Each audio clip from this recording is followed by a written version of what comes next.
ఇక్కడ ఇజ్రాయెల్ మీదన దాడికి సంబంధించి ఒక కీలకమైనటువంటి ట్విస్ట్. నిన్ననే హెజ్బుల్లా వాళ్ళు వరుస ఎదురు దెబ్బలు దాదాపు 700-800 మంది దాకా చచ్చిపోయారు, ప్రముఖులందరూ చచ్చిపోయారు, ఇంకా చచ్చిపోతూ ఉన్నారు.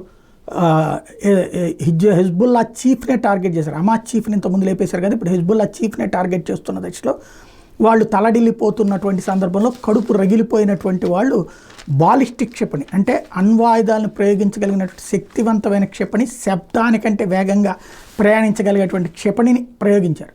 వాస్తవంగా అది దానికి ఇంతవరకు ఎయిర్ డిఫెన్స్ సిస్టమ్స్ ఏవి పని చెయ్యవు అనినే అందరూ భావించింది. కానీ ఇజ్రాయెల్ దగ్గర దాన్ని కూడా దారిలోనే దెబ్బతీయగలిగినటువంటి క్షిపణి ఉందన్నటువంటి విషయం అర్థమైంది.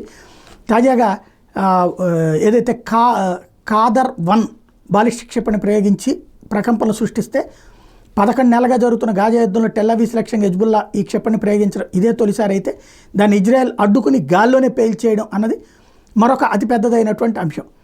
అలాగే సీ ఆఫ్ గలీట్ దిశగా తమ భూభాగంలోకి ప్రవేశించిన డ్రోన్లను కూడా కూల్చేశామని ఇజ్రాయెల్ సైన్యం ప్రకటించింది.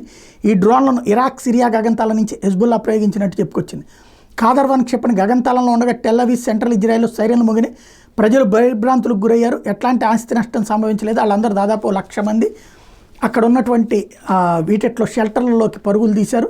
ఫైనల్గా ఈ క్షిపణిని ప్రయోగించడం అన్నటువంటిది మొసాద్ హెడ్ క్వార్టర్ని లేపేయడానికే అన్నటువంటిది హెజ్బుల్లా ప్రకటించి దారిలోనే దెబ్బతీసామని చెప్పేసి మరొక వైపున ఇజ్రాయెల్ ఆధారాలు చూపించింది.